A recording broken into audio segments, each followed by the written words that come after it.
Hello mga idol! Welcome naman po sa ating panibagong video. So ngayon ay magluluto tayo ng biko. Kung sa Ilonggo naman po, ang tawag dito ay suman. So wag na nating patikalin pa. Introhan na natin.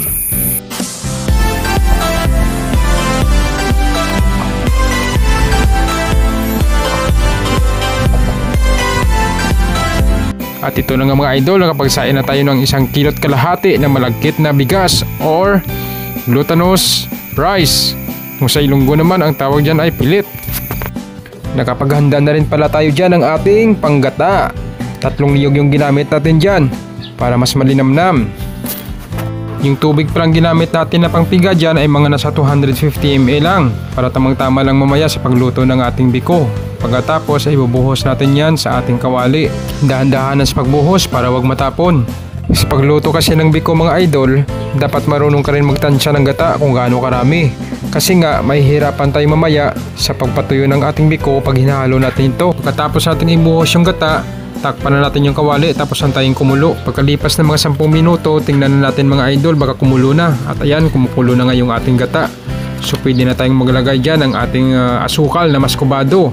So yung binili natin ay nasa kalahating kilo. Tamang-tama lang ang tamis dyan para sa bigas na 1 kilo at kalahati.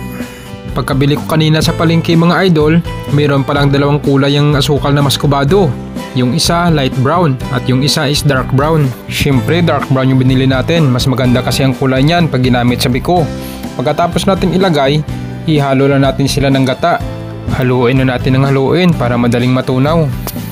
Kung pakiramdam nyo ay tunaw na ang asukal, hayaan na natin siya ng bahagya para kumulo. Pagkalipas ka ng ilang segundo, kumulo na siya. Haluin natin siya ulit para hindi siya dumikit sa ating kawali. Pag dumikit kayo kasi yung asukal sa ating kawali, pumapait po yan. At yan yung ating iiwasan kasi nga papangit yung lasa ng ating biko. So kung nagustuhan nyo po yung ating video, huwag nyo naman pong kalimutan na paki-like, comment, subscribe, at pakipindot na rin ang notification bell button para palagi kayong ma-update sa ating mga videong paparating. Pagkatapos nating haluin, pakuluan natin siya ulit. Antayin lang natin na lumapot yung asukal at saka yung gata. Kung malapot na po siya, pwede natin ilagay dyan yung ating sinaing na malagkit na bigas or pilit.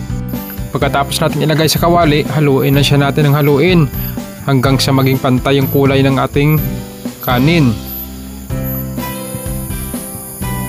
Huwag niyo pong kalimutan na bawasan yung apoy.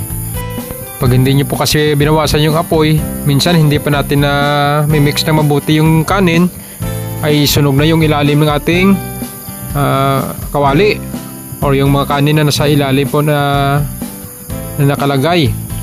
So mas maganda po itong haluin gamit yung 2 sandok para mas mabilis. Kung sa paghalo natin ay medyo basa pa yung ating biko, huwag muna natin tanggalin dyan sa apoy. Hayaan mo muna natin dyan. Haluin na natin ng haluin hanggang sa tumuyo siya. Pangit po kasing kainin yung biko pag basa or pag masyadong malambot.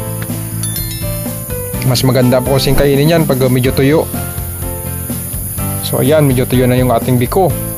Okay na po yan, luto na po yan. At ayan, luto na nga po yung ating biko. At yan na po yung kanyang itsura. Yan, nakikita nyo naman po guys, tuyo po siya. Napakasarap po niya pang merienda. Kung gusto nyo pong may-sideline kayo, pwede nyo rin pong pangnegosyo po yan. Pwede nyo rin pong pangbenta po yan sa inyong lugar. Masarap pong kakanin yan. Ayan, ganyan po yung texture nya. So ngayon, susubukan naman po natin yung lasa. At ayan naman po guys, titikman na natin.